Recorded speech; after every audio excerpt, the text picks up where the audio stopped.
$100 per stiff by J. Lloyd Conrich.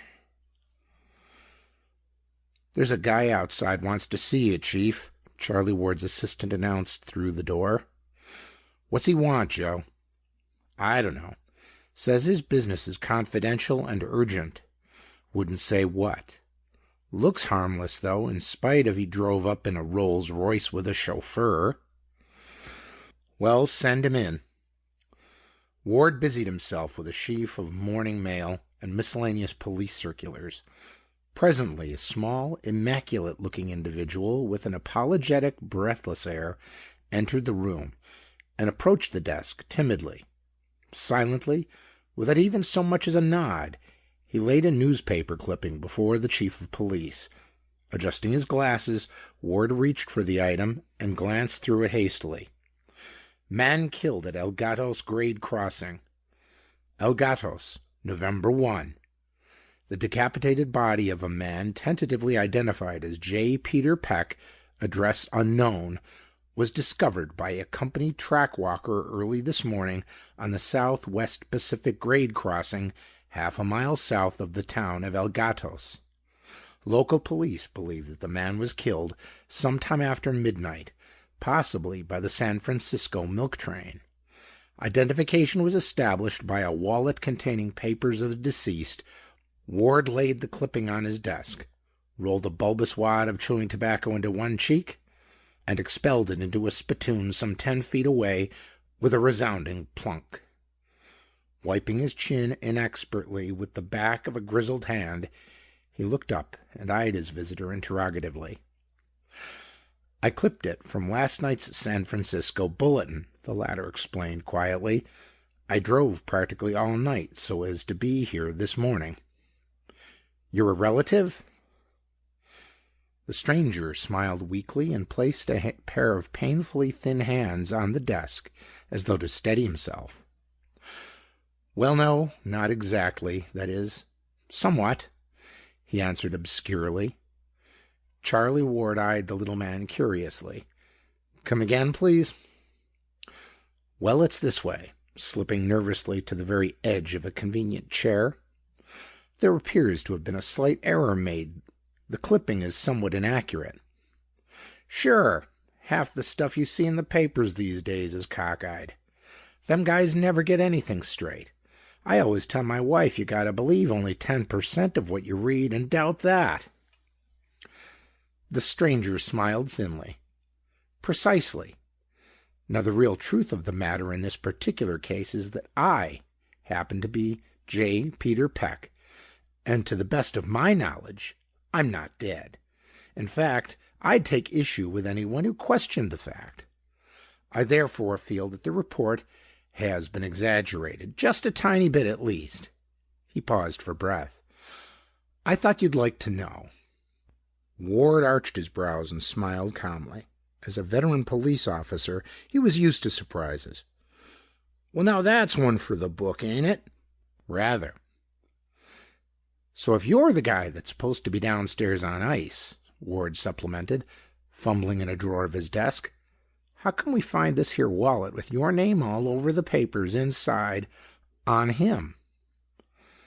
Mr. Peck glanced at the wallet. Very easily explained, he answered. I was held up last Monday evening in San Francisco. The wallet and the papers it contains were among things taken from me. Incidentally, there were several thousands of dollars in the wallet when I last saw it. Ward whistled softly. How much? About $2,400. That's a lot of dollars. It would keep a man in cigars for a day or two. And this guy, after he stuck you up, Ward reasoned, left Frisco and came north, where he had the bad luck to meet with an accident. Precisely. What did he look like? There were two of them. One had red hair, and his left ear was missing.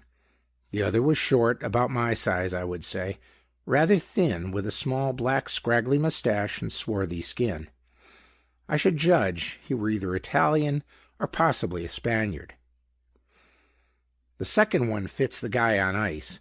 Want to take a squint at him? Mr. Peck jumped to his feet. "I'd be delighted," he said with what sounded to Charlie like unwarranted glee. Ward picked up a flask of corn whiskey and slipped it into his hip pocket. "I warn you," he cautioned as he rose, "this guy is pretty much worked over in spots. A train went through him, you know. Some people get goose pimples looking at them kinds of things." "I'll risk it." The pair left the office and descended a flight of steps. At the end of a dark corridor, Ward led the way into a basement room. Upon one of two marble slabs in the center of the room lay a sheeted corpse. Ward pulled the shroud back, revealing a horribly mangled body. Mr. Peck leaned over the corpse, revealing none of the repulsion that Ward was sure he would exhibit. "Yes, that's unquestionably one of the men who held me up," the little man said quietly.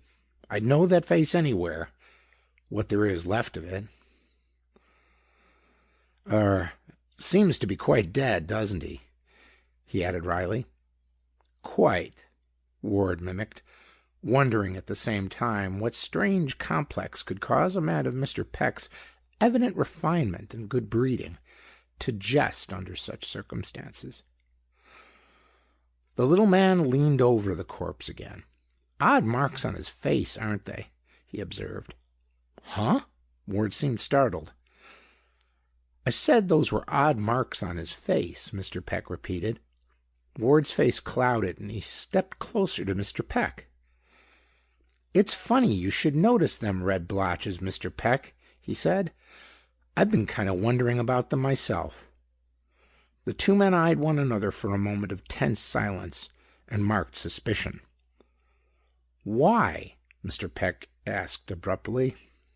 Ward scanned the little man's face with an air of uncertainty. Do them marks mean anything to you?" he finally asked, his voice tinged with caution. Mr. Peck made no immediate answer, but turned and leaned closer to the corpse, examining the faint red blotches on the cheeks with more care than he had at first taken. "To the casual observer, that is, to the layman," he said, removing his glasses and facing Ward, "it might appear that the deceased was suffering from a mild case of measles."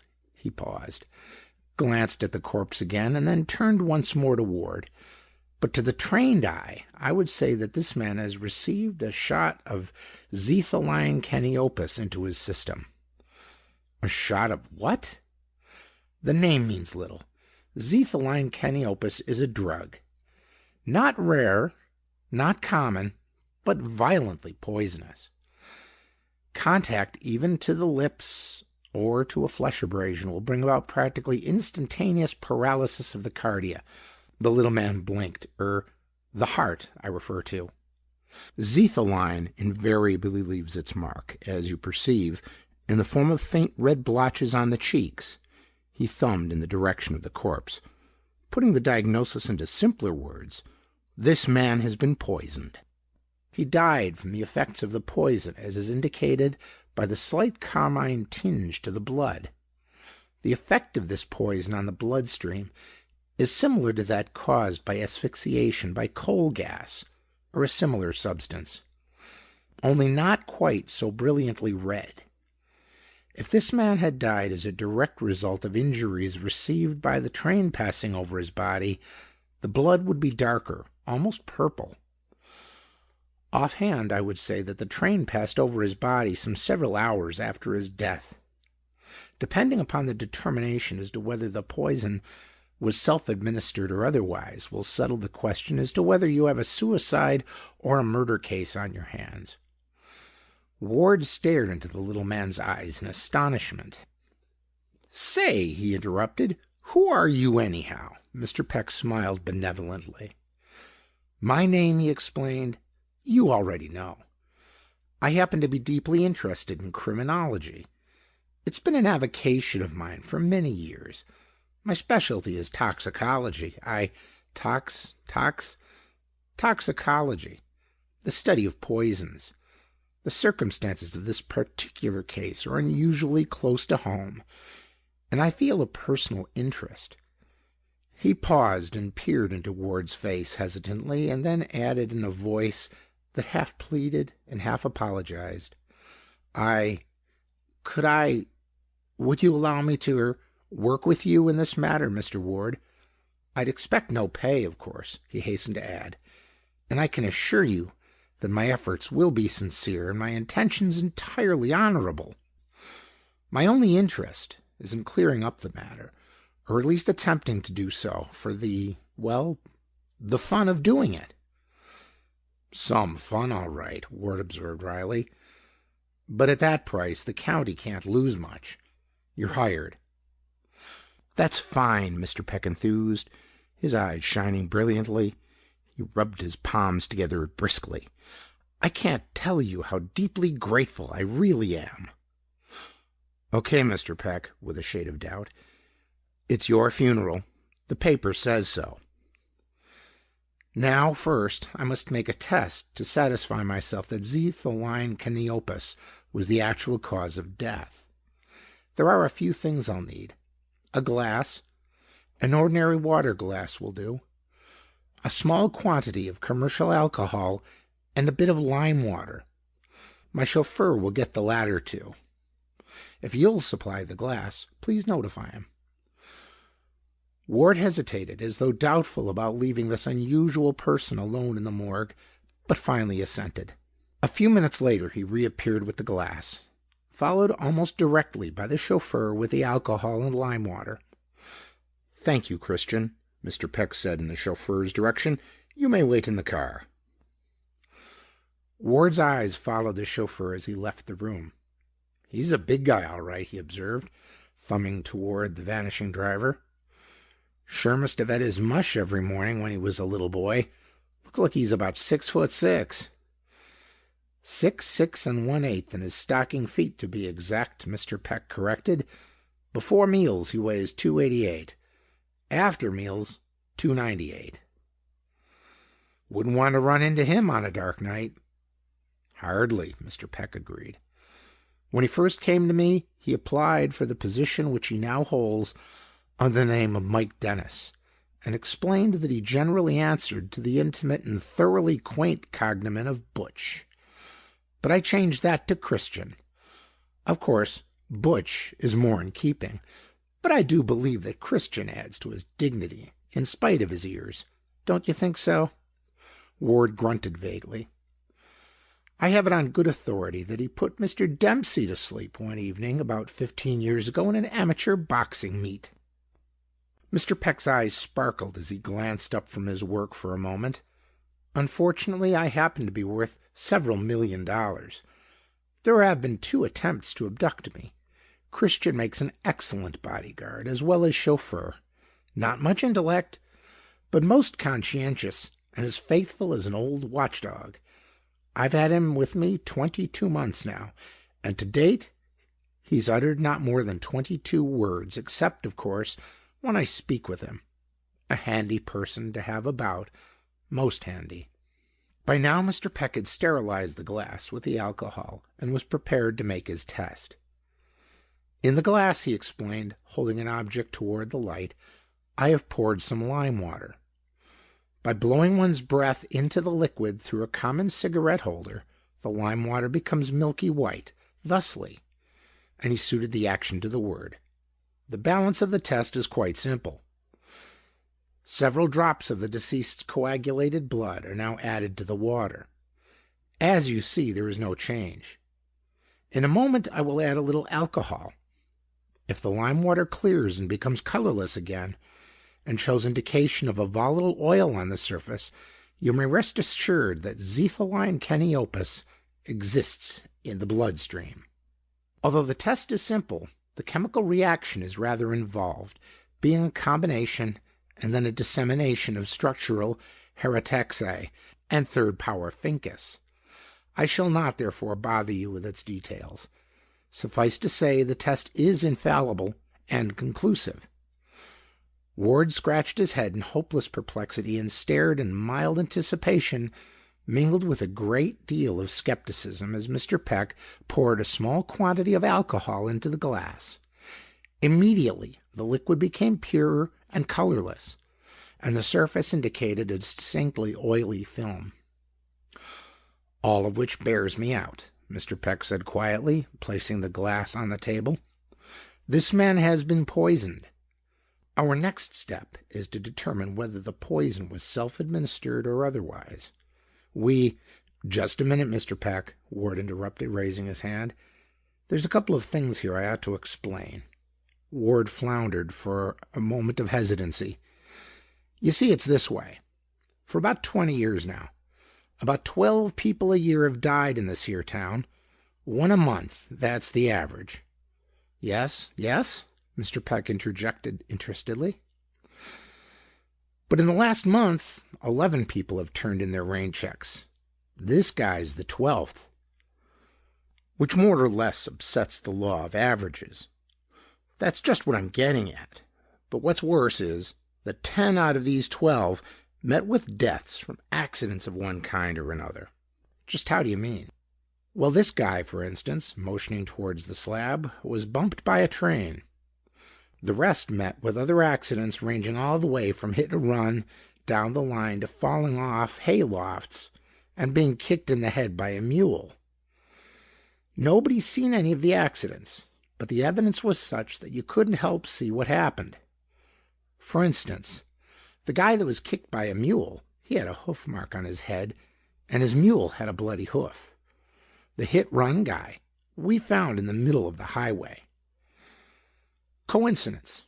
Accidents almost invariably occur in 3s or 4s. Sure, 3s and 4s, but not 10s and 12s. But there's something else." "Yes?" Charlie Ward moved a little closer and glanced behind him as he spoke. "Of the 10 who met with accidents," he said, 9 had these red marks on their cheeks." "Excellent! Gorgeous!" Mr. Peck enthused through grinning lips. "A multiple murder! Nothing could be clearer or more fortunate." "Well, you may be tickled, Mr. Peck, but I ain't. Several of the victims were close friends of mine." Mr. Peck's attitude changed at once. "I'm deeply sorry, Mr. Ward," he apologized. "My enthusiasm carried me away for the moment. Please proceed." Ward nodded and went on. "At first, I didn't think very much about these blotches, but when this guy was brought in this morning, I began to get kind of nervous. As a matter of fact, I was just going to phone Frisco for help when you came in." Mr. Peck nodded and smacked his lips thoughtfully. He removed his glasses and wiped them slowly and carefully, polishing each lens with meticulous care. "You, of course, have a coroner or medical examiner of some kind," he finally said. "Oh, sure. Old Doc Kraus handles the cases for the whole county when they come up. There ain't enough to keep him on full time, but we send for him whenever we need him. He makes the examination and runs the inquest." "What did he think about the red blotches on the faces of the 9 corpses?" "Nothing. To tell you the truth, I never thought enough about them to bring it up." "And he's never mentioned it to you?" "No."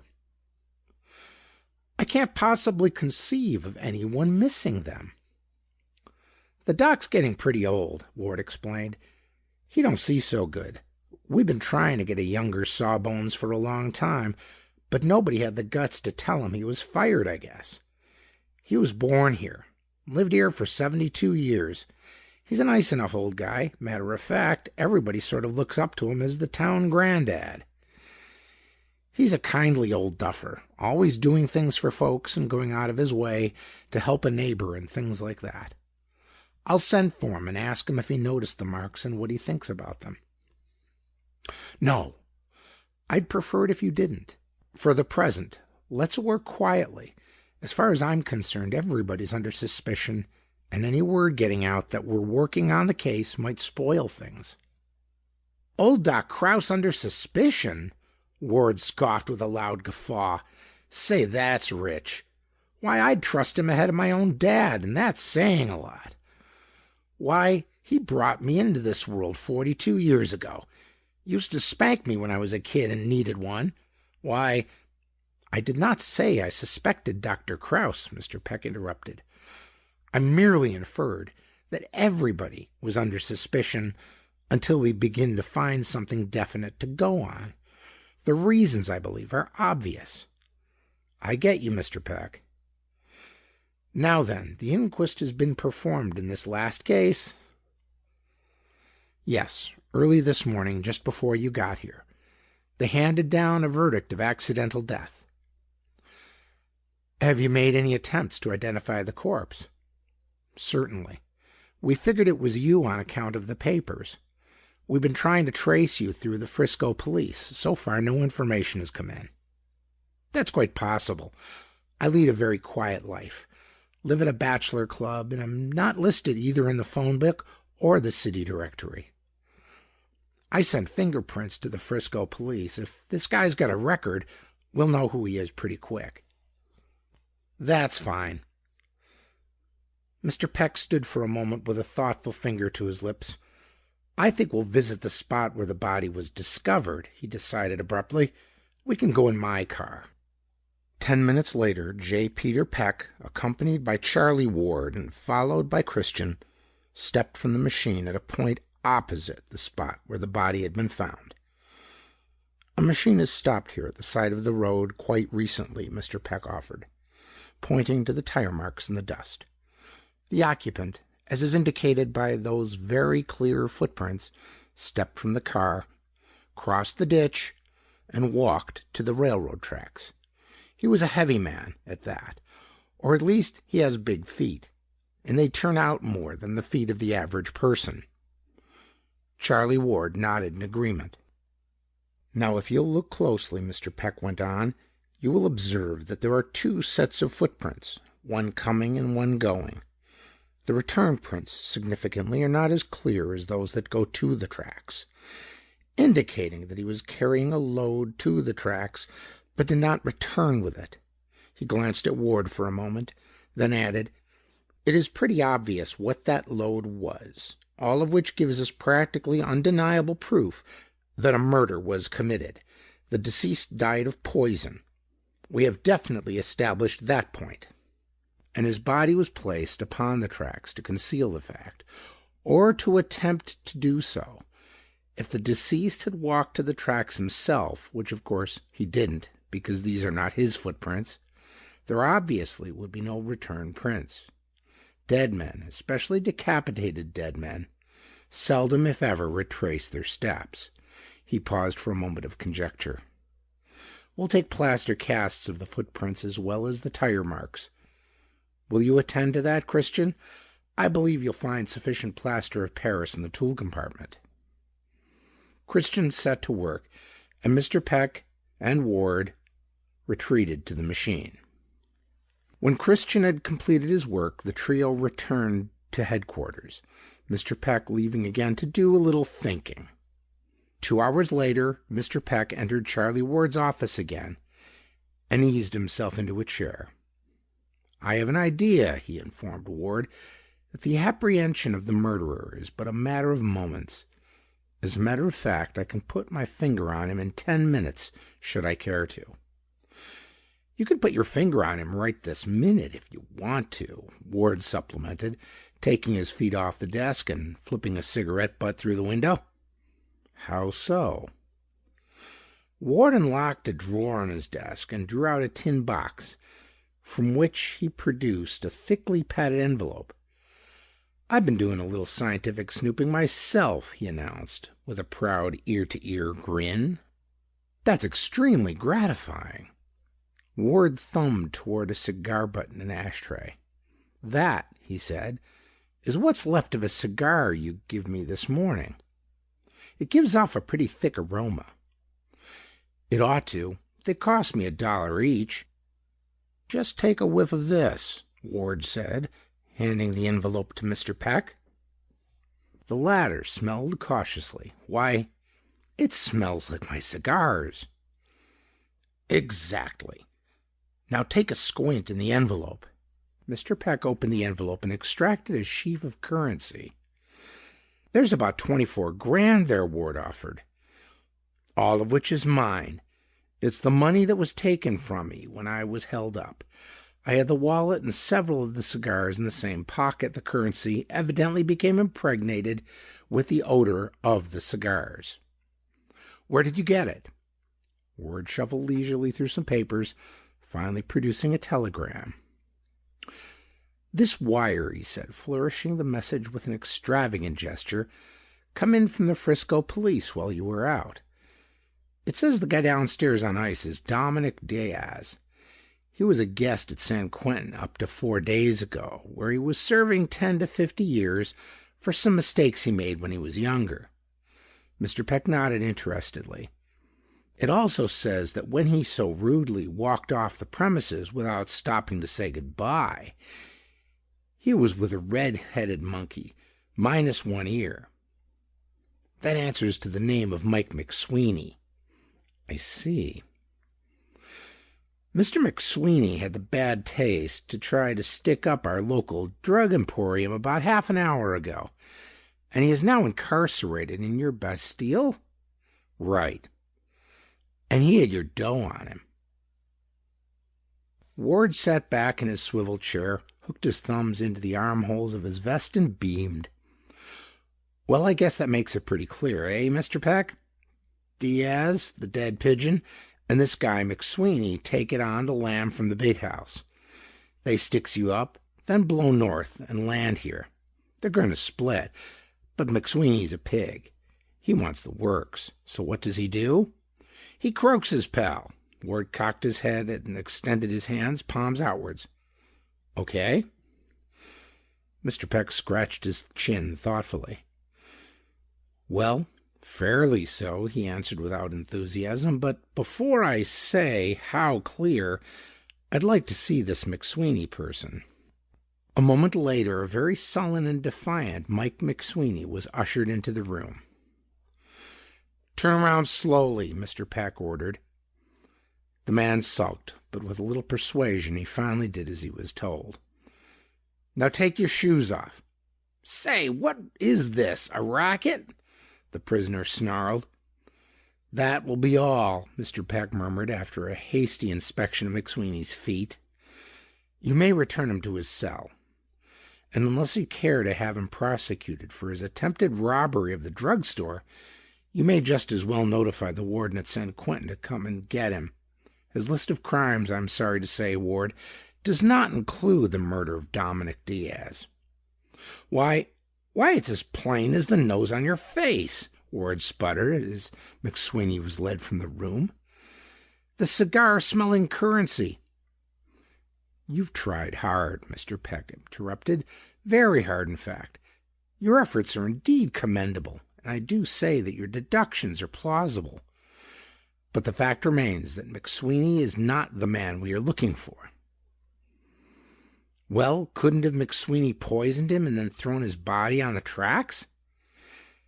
He could have, Mr. Peck conceded, but there would be no object in attempting to conceal his method of killing his confederate.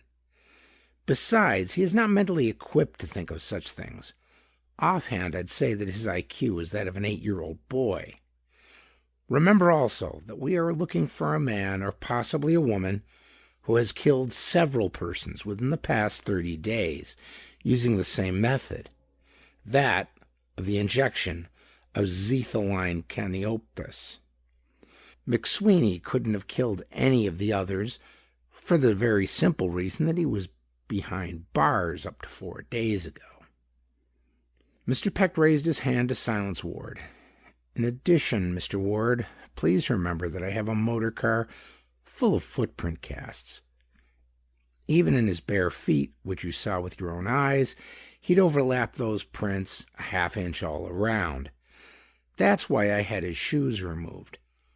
Also, you recall that the man who carried Diaz's body to the railroad tracks possessed feet that pointed outward. McSweeney is decidedly pigeon-toed. Mr. Peck raised his hands, palms outward, and then dropped them to his chubby knees with a sharp slap. Now, how clear does your case appear? Ward grunted and stared out of the window. On the other hand, Mr. Ward, As I before stated, and now repeat, I can put my finger on the murderer within 10 minutes, should I care to. Who is it? I'll tell you later. There are 1 or 2 points I must clear up before I order the arrest.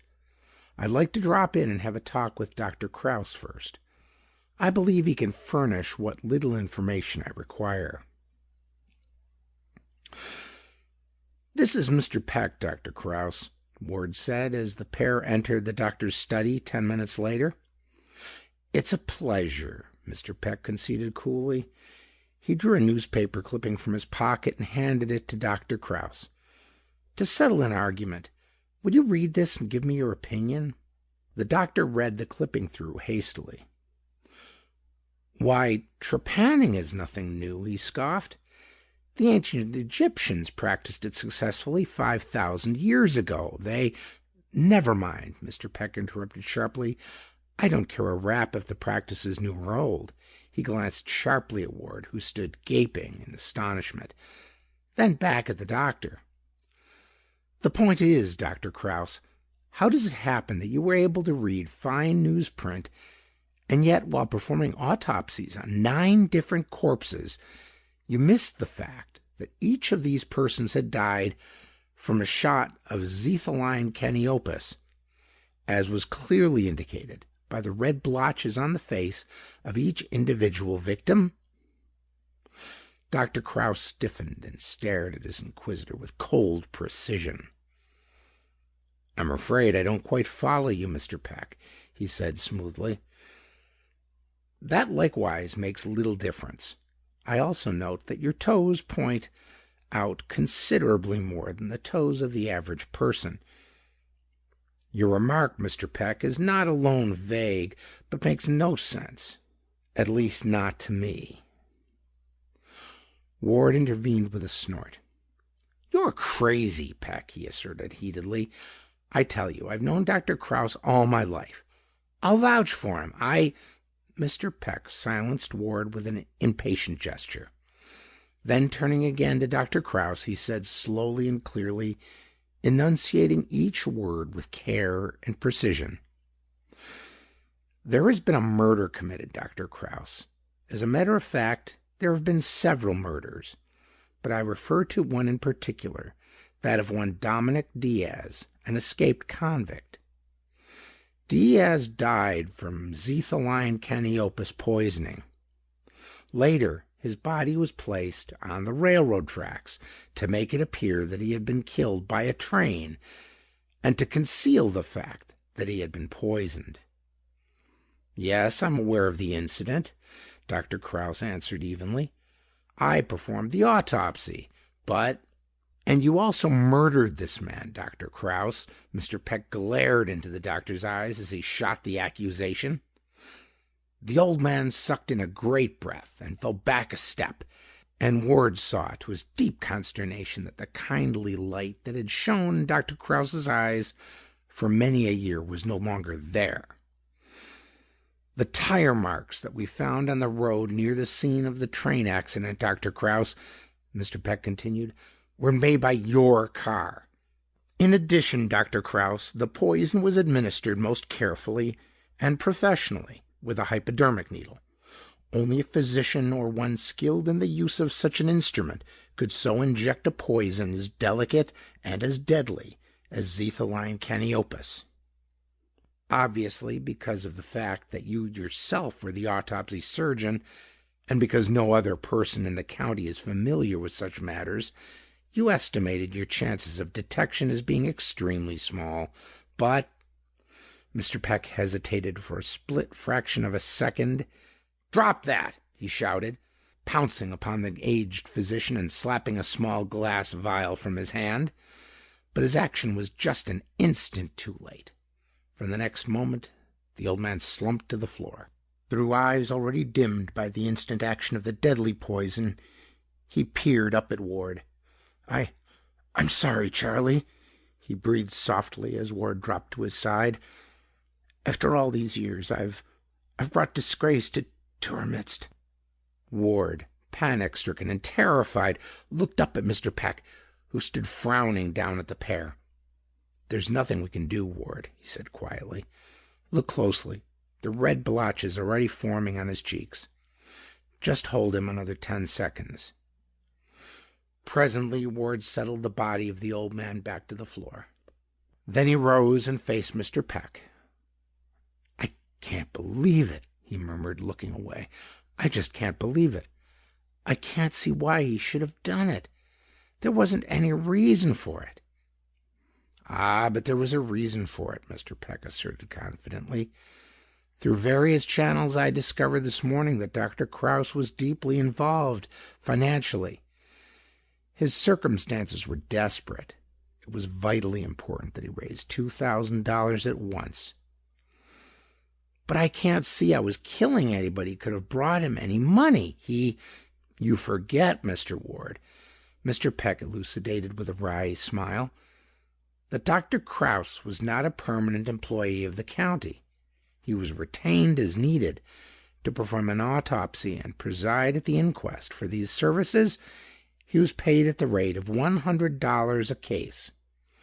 12 inquests at $100 each comes to $1,200, or at least it did when I studied mathematics as a small boy. Now, Mr. Ward, is the motive clear? Ward nodded.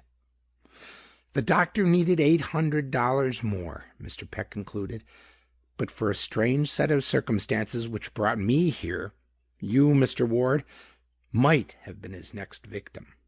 Prologue. Lauren had had a happy childhood, but the tragedy of losing her parents and brother caused her to grow up too fast. She was 8 years old on that stormy morning when the raven appeared on her windowsill for the first time. She was curious and stood up to take a closer look at the bird, but it quickly disappeared. That night, the raven came back and pecked on her window. This time the black bird seemed menacing, ruffled its feathers, and let out a loud "Caw" sound. Its coal black eyes reflected the light of the room, and it let out another eerie "Caw." Lauren was frightened and ran to her grandmother, who was watching TV in the living room. "Grandma, there's a huge black bird pecking on my window, and it squawked at me. I'm scared." Lauren grabbed her grandma's hand. "Come, I'll show you," she cried. Her grandmother stood up and followed her. "There, see?" Lauren pointed at the window. "I don't see it, but you can. Don't be scared, Munchkin." Her grandmother cooed gently and hugged her tight. "Why can't you see it, Grandma?" "Because it's your spirit guide. Only you can see it." "Do you have a spirit guide, too, that only you can see?" "Yes. In our family, everyone has a raven messenger." "But why? What does it want?" "It warns you that something bad is about to happen that will change your life." The old woman sighed and hugged Lauren even tighter. "But this morning it didn't scare me. Why is it so mean to me now?" "You saw your raven this morning?" her grandmother questioned, feeling alarmed. "Yes, but it didn't scare me then." "Goddess help us. I hope I'm not too late," she whispered, reaching for Lauren's hand. "Let's go, Munchkin. We'll light some pretty candles." "Why, Grandma?" Lauren asked wide-eyed. "Because it will keep everyone we love safe."